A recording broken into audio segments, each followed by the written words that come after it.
¿Qué tal, amigos? ¿Cómo les va? Un placer inmenso reencontrarnos en este nuevo día de labores. Hoy estamos ya martes 8, ¿no? 8 de abril. ¿Estamos bien?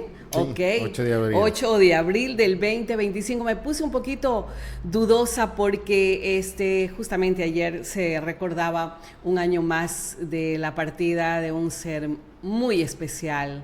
Estoy hablando de mi señora madre, así que el 7 de abril jamás lo voy a olvidar de mi mente y de la mente de toda mi familia, por supuesto. Pero así es, esos son los tiempos de Dios y hay que solamente resignarse y, por supuesto, seguir adelante. Y eso es lo que hacemos todos los días. Quiero dar la cordial bienvenida a todos ustedes que se conectan a través de esta pantalla Orovisión, a través de las diferentes pantallas, porque estamos en Instagram, Facebook, estamos en TikTok y también estamos en nuestro canal de YouTube. Vamos a seguir hablando de la campaña electoral porque estamos ya en la recta final y qué mejor hacerlo con un especialista. El magíster en comunicación política Rubén Zapata es nuestro invitado, docente universitario de la UMACH, a quien le damos la más cordial bienvenida. Y justamente, ¿cómo avanza esta campaña electoral, mi estimado Rubén? Faltándonos ya pocos días, ¿cuáles son las estrategias comunicacionales que están impactando tanto del candidato presidente Daniel Noboa como de Luisa González? Bienvenido. Yane, buenos días, a quienes nos acompañan, buenos días. Bueno, aquí hay que empezar desde un punto de partida para tenerlo claro. ¿A qué me refiero? Es el debate. Y en el debate mucha gente habló o mencionó que no habían recibido mayor información. Sin embargo, quiero contarles cómo se trabaja el tema de un debate. Es decir, se toma en cuenta una hipersegmentación muy detallada. ¿A qué me refiero? Así como usted, yo o cualquier otro ya tuvo su voto en la primera vuelta, ahora a quienes querían convencer o por lo menos tratar de sumar para una otra lista, es decir, con la hipersegmentación lo que se buscaba, en qué provincia, en qué cantón, en qué parroquia, en qué mesa, si es hombre, si es mujer, qué datos sociodemográficos tiene. Y por supuesto a ellos fue dirigida todo lo que se produjo en el debate. Y por lo tanto, obviamente nosotros o los demás nos quedamos con eso. ¿Y por qué no habló de este tema? ¿Por qué no habló de lo otro? Que son temas importantes. Sin embargo, eso es lo que provoca un debate, es decir, esta hipersegmentación. A partir de eso, obviamente, se asignan temas para poder apuntalar ese estudio que ya lo hicieron mediante la tecnología, mediante la IA, y ahora sí, con los públicos que me tengo que convencerlos, es decir, sumar a mi propuesta, voy a hablarles. Y eso es lo que ahora deben estar midiendo los grupos el cuarto de guerra, a ver cuán efectivo fue los mensajes que posicionamos y a ver si esos votos indecisos que no asistieron a votar, votos nulos, etcétera, se pusieron a favor o en contra de una u otra candidatura. Recordando que hay un 2.2 millones de electores en el Ecuador que no votaron y en ese amplio segmento está la ganancia para uno o para otro. Usted sería dirimente ese 2 puntos y un poquito más de votos que podría ganarse cualquiera de los dos candidatos. Usted habló algo súper interesante, ¿no? En el tema del debate, para arrancar ya en sí en este análisis, el hecho de que fue estructurado de tal manera justamente para sacar a aflorar tanto del candidato presidente Daniel Noboa como de Luisa González lo que sucedió, esa confrontación, dimes y diretes de que tú perteneces a un grupo delictivo, tú eres la representante del grupo delictivo. El debate se dio justamente bajo esas circunstancias, condiciones, para lograr aflorar justamente eso, mi estimado Rubén, y dejar de un lado las verdaderas propuestas que debían discutirse en este espacio. Por supuesto, las propuestas no se evidenciaron y hasta ahora se sigue debatiendo en ese tema, quién ganó, quién no ganó, quién tuvo la razón, quién no tuvo la razón, y eso se evidenció.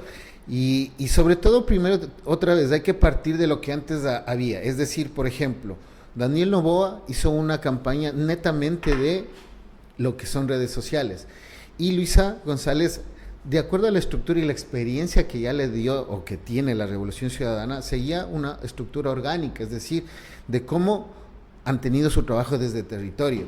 Pero si usted ve en la segunda vuelta, Daniel Noboa fue a territorio, es decir, entendieron la lógica de las audiencias. Dijeron, a ver, sí, trabajé en lo que son las redes sociales, pero en territorio no trabajé. Y por supuesto, como decía la vez anterior, Daniel Noboa también fue a territorio a buscar esos votos. Ahora hay que ver ya en el balotaje, cuando ya venga la segunda vuelta, a ver si le funcionó. Lo mismo sucede con Luisa González. ¿Por qué? Porque en redes sociales empezó a trabajar también, es decir, no sé si es hace una semana, unos días nada más, en redes sociales se subió una información, o mejor dicho, un video sobre su historia, sobre su vida.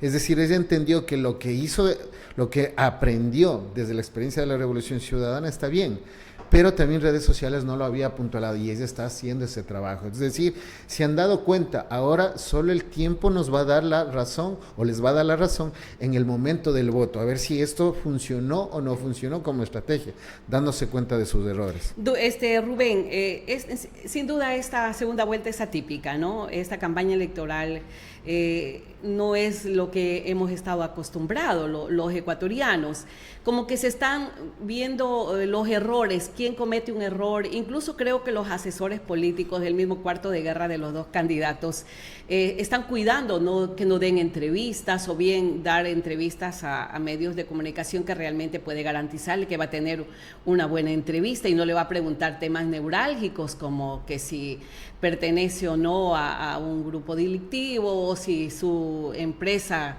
está traficando o llevando la droga a otros países. O sea, como que se cuidan en eso. Pero eso es realmente lo que los ecuatorianos estamos esperando de estos dos candidatos que van a esta segunda campaña electoral, segunda rueda sería así, el 13 de abril. ¿Usted cree que ese 2% se lo va a poder conquistar con esos dimes y diretes que estamos viendo a diario en los medios de comunicación? A ver, creo que conquistar no, pero lo que está en juego, o mejor dicho, lo que se ha puesto en juego estos días, como bien ya mencionaste, es por ejemplo desde el debate, ¿no? ¿Quién mismo pertenece a tal grupo delictivo? ¿Sí?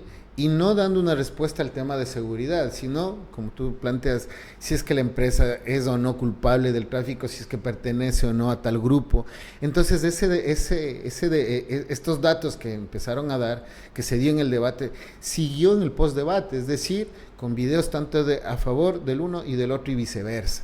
Y eso no hace no da ningún beneficio a quien quiere votar por uno de los dos, porque si no, sigue en el vacío, es decir, el uno dice que esto y se echan la culpa, es decir, no hay una construcción de una narrativa coherente en función de las necesidades del ciudadano, sino más bien en encontrar a un culpable por tal o cual tema y más no una narrativa coherente. Y eso es lo que está sucediendo, no solo en ese tema, sino por ejemplo también en lo que hace Daniel Noboa con el señor Price, es decir, este asesor extranjero que viene a asesorar en seguridad, cuando te da un dato interesante. ¿A qué me refiero? En el Ecuador las Fuerzas Armadas, ojo, ha sido una de las instituciones que ha mantenido una reputación históricamente buena, donde la gente ha confiado. Y se ha sentido orgullosa de sus Fuerzas Armadas ecuatorianas. Y viene un presidente de la República y te pone un asesor externo. ¿Qué te quiere decir?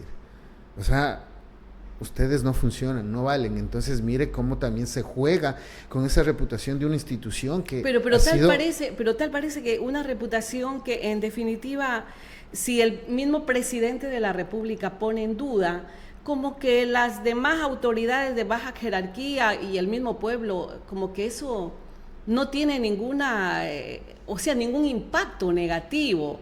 ¿Por qué le digo? Es que está tan polarizada la población, ¿no? Yo creo que los resultados de las elecciones del pasado 9 de febrero es contundente, saber de que Hay una población que está con el correísmo y hay una población que está contra el anticorreísmo. No importa si hay una violación de derechos, si hay una violación a la Constitución, no importa si un presidente no pide licencia, no importa si hay una vicepresidenta que jamás le permitieron ocupar su cargo a pesar de que fue elegida por votación popular, y así una serie de situaciones, lamentablemente, que ha generado el candidato presidente. A ver, se han olvidado las formas. ¿A qué me refiero en este sentido? Como bien decía, ¿no? Al no tener una estructura comunicacional establecida, como bien el ejemplo es solo revisar las redes sociales desde el gobierno no tiene establecido una línea comunicacional directa, es decir, con un plan y toda la cuestión. ¿Por qué? Porque si revisamos la red social de la presidencia, no hay contenido, pero sí la red social del presidente. Por eso digo que las formas se han olvidado y por lo tanto eso trasciende a otros espacios. ¿Se olvidaron o es a propósito? ¿Se han dado cuenta que más pega, más gusta lo que él diga, los gestos que haga o el bailecito que haga? O sea, definitivamente eso es lo que nos está dando muestra de que es el resultado de lo que tenemos hoy en día. De la improvisación, porque siempre cualquier gobierno que sea de cualquier tendencia, debe entender que tiene una estructura establecida. Y el gobierno, obviamente, bien trabajado, con líneas directas, es decir, ¿qué voy a hacer en salud? ¿Qué voy a hacer en educación? ¿Qué voy a hacer en tal tema? Obviamente tienes voceros que van a trabajar en ese tema, pero cuando los voceros que tiene el presidente candidato no manejan estas vocerías adecuadamente, ¿qué sucede? Hay una comunicación, hay un ruido comunicacional, y por supuesto, ¿qué prefieres? No hacer o no establecer una línea comunicacional hacia la ciudadanía y tú ponerte a hacer comunicación. Y en este caso, obviamente, podrá tener sus beneficios, pero también tendrá sus inconvenientes. Y esto es lo que está provocando. ¿Por qué? Porque más allá de lo que estas líneas de comunicación o este establecimiento de una comunicación, lo que se está demostrando en este sentido es que se sigue improvisando, se sigue planteando solo temas en función de dar una solución a un tema momentáneo, más no hay un plan de comunicación, y peor aún hay un plan de gobernabilidad, que ese es el otro tema fundamental, que no se establece, sino más bien en función de solo llegar a la presidencia y ahí veremos qué hacemos. ¿Quién está sumando de los dos candidatos que van a esta segunda vuelta? Decirlo eso es aventurarse a poner una postura. ¿Usted cree que sigue habiendo un empate técnico entre los dos candidatos? A ver, partamos desde algo. Una cuestión es que las encuestas, ojo, en la primera vuelta funcionaron o quisieron posicionar un tema, es decir, quién era que iba a haber una sola vuelta o que otro tema. Sin embargo, en la segunda vuelta ya las encuestas no tienen validez alguna, no porque no sean fiables, sino más bien porque como fueron utilizadas de una manera errónea, entonces ahora ya no les funciona. Y por lo tanto ustedes ya no ven no se ven medios que dicen, tal firma dice que con este porcentaje va a ganar. No ha habido eso, es decir, se han dado cuenta de esos errores y por supuesto, ahora, como bien mencionaba, el tema del trabajo que están haciendo los dos, el uno en territorio porque se dio cuenta, la otra también en redes sociales, la otra candidata en redes sociales, significa que se han dado cuenta del error.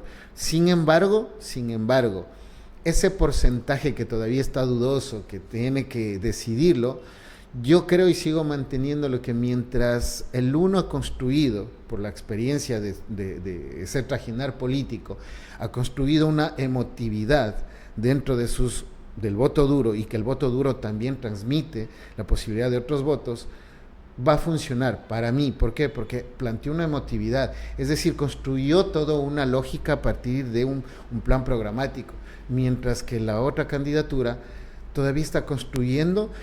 Y es más, se ha equivocado tanto en el sentido en el cual no ha podido solucionar problemas básicos como, por ejemplo, más que básicos, fundamentales, como el problema de seguridad, imponiendo impuesto que se supone que iba a aportar a disminuir, para aportar con insumos tanto a la policía como a los militares, y hasta ahora no ha funcionado. Y más en zonas calientes, como se dice, en frontera, todos vivimos en esas zonas, vivimos y sabemos de esa situación que en seguridad no se ha hecho nada. Y no se trata de solo ver lo malo, sino que sencillamente el mismo presidente se ha dado, mejor dicho, ha querido solucionar, pero no lo ha logrado. Y ese es uno de los errores fundamentales de este proceso de... Y que le podría costar caro, ¿cierto? En esa segunda vuelta electoral. El hecho de haber traído Eric Prince, creo que es, ¿no? Prince. Este caballero que vino y dijo, ha dicho de todo, ¿no? De que quieren el cambio, quieren un país democrático, o bien quieren que Ecuador se convierta en un Venezuela, más o menos así. Este tipo de presencias en la política en esta segunda vuelta le suma al presidente candidato Daniel Noboa la entrega de más de 450 millones en bonos en algunos sectores del país.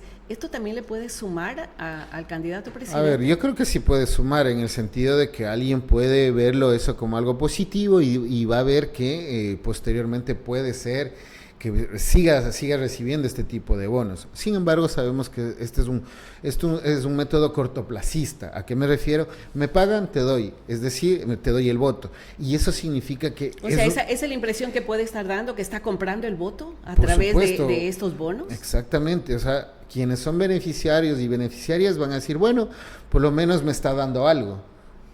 Y hay realidades y realidades, tal vez nosotros no las podemos, mejor dicho, no las vivimos, y sin embargo eso es algo bueno para estas personas y van a apoyar, pero ojo, al decir cortoplacista significa que no es un voto duro y que en determinado momento te va o se va a ir en contra, porque solo es por un momento.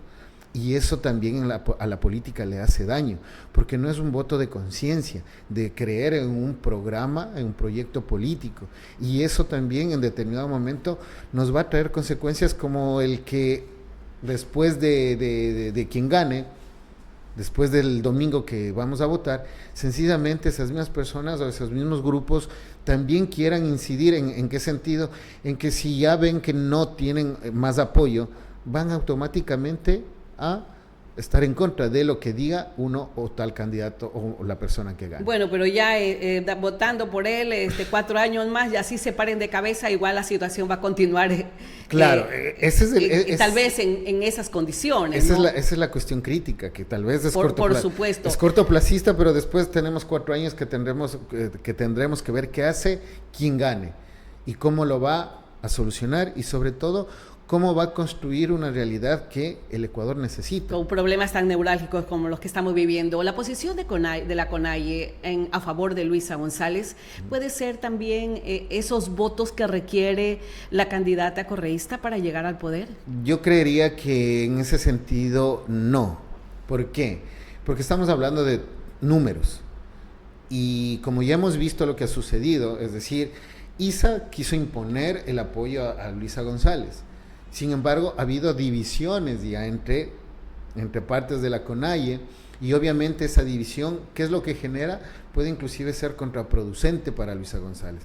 ¿Por qué? Porque si en cambio se veía una unión entre todos los líderes de la CONAIE, era perfecta, pero sin embargo, nada es perfecto y ¿qué es lo que sucedió? Como vimos, la parte del oriente está a favor de Daniel Noboa y otras facciones también se han dividido. Históricamente también los dirigentes históricos, Nina Pacari, Tibán, están contra el correísmo. Entonces miren cómo el haber sumado a Leonidas Issa fue positivo, pero es de él, no toda la CONAIE. ¿Por qué? Porque ha habido una fragmentación y eso también puede ser contraproducente. Ahora bien, ¿cómo establezca a partir, por ejemplo, este convenio o esta firma del convenio y cómo se haga efectivo? También dependerá de cómo también transmitan los mensajes también Leonidas Issa y todos los que están a favor de González. Claro, aunque el voto siempre no ha sido endosable, ¿no? Porque de lo contrario no hubiéramos tenido una excelente votación en Guayaquil, ¿no? Donde está Aquiles Álvarez como alcalde. Lo mismo pasa con Pavel Muñoz en Quito y resultó que no fue así, ¿no? Entonces como que eso no nos da garantías absolutamente, no da garantías, exactamente. Para nada. Es como decir, en la primera vuelta el mapa electoral la cierra ADN, la Costa Revolución Ciudadana. Sin embargo, todavía no está dicho del todo toda la votación, y por eso digo, lo están haciendo bien en el sentido que entendieron a las audiencias, pero cómo llegue el mensaje que están proponiendo, es decir, el uno yendo a territorio y el otro manejando más las redes sociales, se verá el día domingo. No podemos ahorita decir que sí, efectivamente va a cambiar el voto o ya se ganó el voto para tal o cual candidato. Lo que sí digo es que, y voy a mantenerme, es que el uno ya tiene construida una parte emotiva desde lo que hizo y cómo lo hizo estructuralmente, es decir, la revolución ciudadana, mientras que el otro todavía está construyendo y tiene el defecto de que quiere polarizar toda la comunicación en él. Y eso también afecta. Y eso también como que ha afectado, usted lo ha dicho, y a la gente como que le ha caído eso pesado, mal, incluso al anticorreísta, ¿no? Que nunca ha pensado en votar por la candidata del correísmo, no obstante la inseguridad que estamos viviendo, la violencia terrible que está viviendo el país, como usted lo dijo también anteriormente, estadísticas de un año más violento de la historia del país que estamos viviendo en estos primeros meses del año 2025, las 14 horas de apagones, el asalto a la embajada mexicana, donde lamentablemente nuestro país ha quedado excluido de los países de la región, no han visto bien la actitud del candidato presidente. Lo mismo lo que pasó con Verónica Abate, el hecho de no haberle permitido ocupar la segunda magistratura.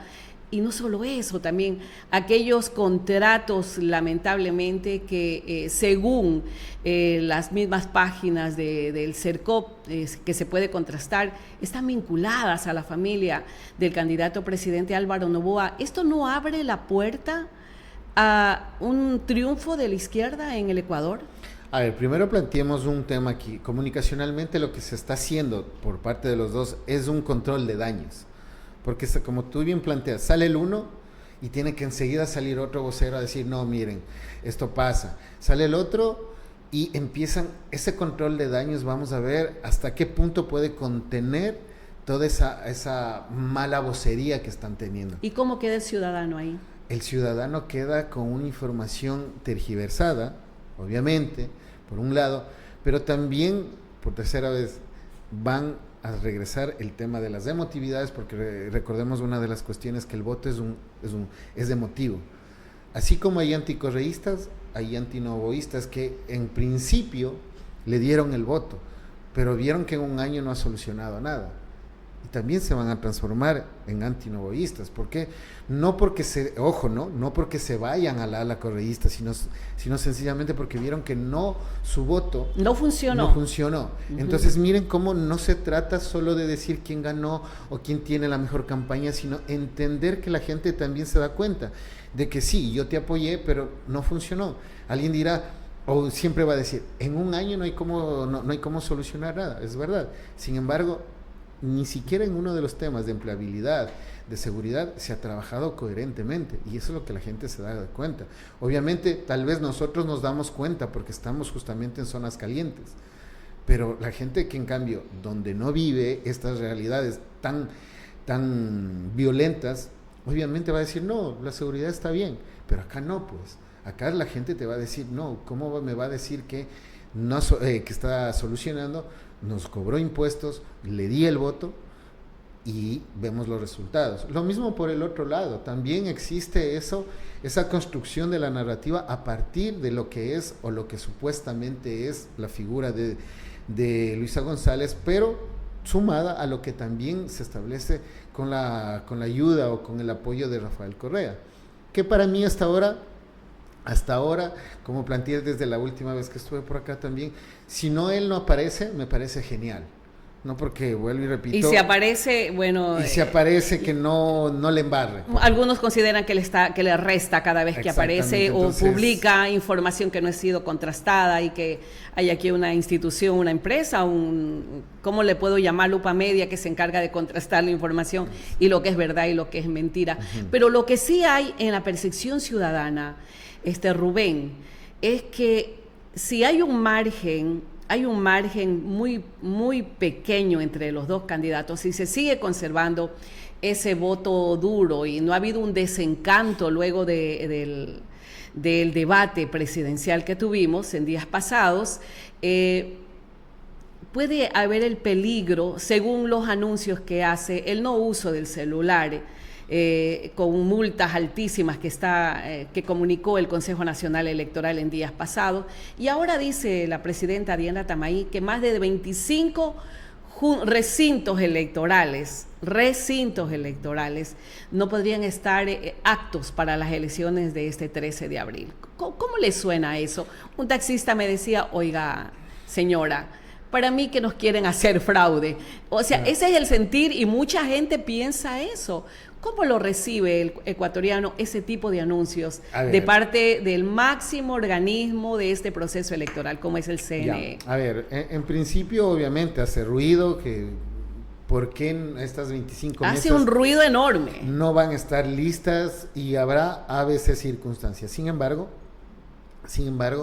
aquí viene el tema justamente, si hay un problema comunicacional del CNE, perfecto, pero quienes deberían encargarse en este caso... ¿Un problema comunicacional o tiene un propósito esto, mi estimado Rubén? Por eso, yo prefiero llevarlo eso al problema comunicacional. ¿Por qué?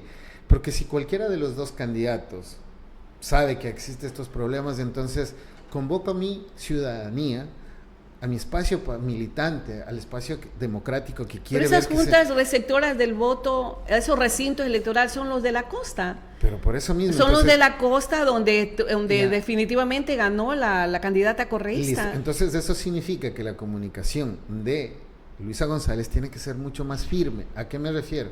Es decir, a estar no solo vigilante, sino a ser parte del proceso, invitando a caminar, a ver que el proceso se lleve de acuerdo a la normativa del Código de la Democracia, donde obviamente hay delegados, delegadas que pueden también verificar qué está pasando en estas 25 juntas.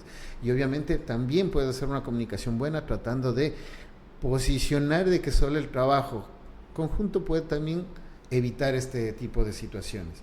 Mira cómo algo adverso supuestamente te puede dar un toque de movilización ciudadana. Entonces no hay que ver solo el problema, sino la solución. Y me parece que por ahí va el tema. Ahora, ¿qué va a hacer el candidato presidente?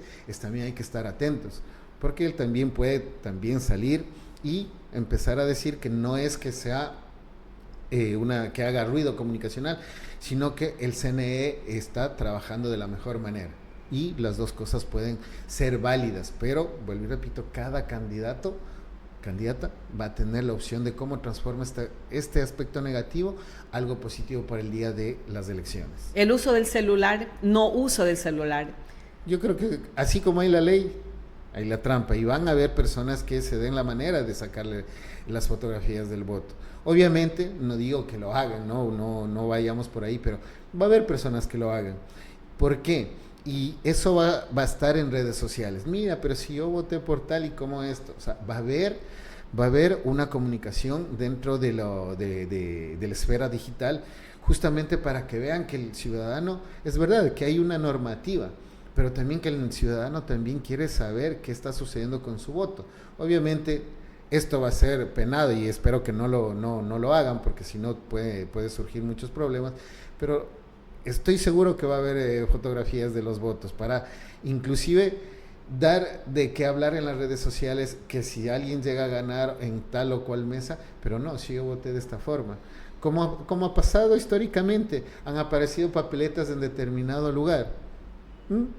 Todo en el juego político, en este proceso político va a sumar. Obviamente al final no sabemos si va a sumar que tomen fotografías, pero sí evidenciar de que el ciudadano o la ciudadana va a estar atento a ese proceso en función no del uso, sino de mi derecho a compartir lo que yo voté. No en ese momento, sino saliendo del recinto electoral, listo, este fue mi voto. Y va a tomar la decisión si lo hace público o no, al margen de que el voto es secreto. Usted dijo que las emociones es lo que va a mover el tablero político en definitiva en esta segunda vuelta electoral. ¿Qué es lo que tendrán que hacer cada candidato en estas últimas horas, estos últimos días ya de campaña electoral? Si según los analistas, son dos candidatos que carecen de carisma. ¿Cómo van a mover emociones? A ver, yo digo, no solo desde el candidato y candidata, las emociones estructuradas y fundamentadas en lo que ya hizo la Revolución Ciudadana, ¿sí? Y esas emociones están en el voto duro, pero ese voto duro es el que tiene que trabajar en la conversación cotidiana. Es decir, yo que viví todo el proceso, yo que fui parte, yo que planteé, o mejor dicho, me sumé a este proyecto político, cuento cómo se vivió, cómo es esto de la Revolución Ciudadana. Y eso, en pocas palabras, endosas a hijos, sobrinos, primos, etcétera, desde lo emocional.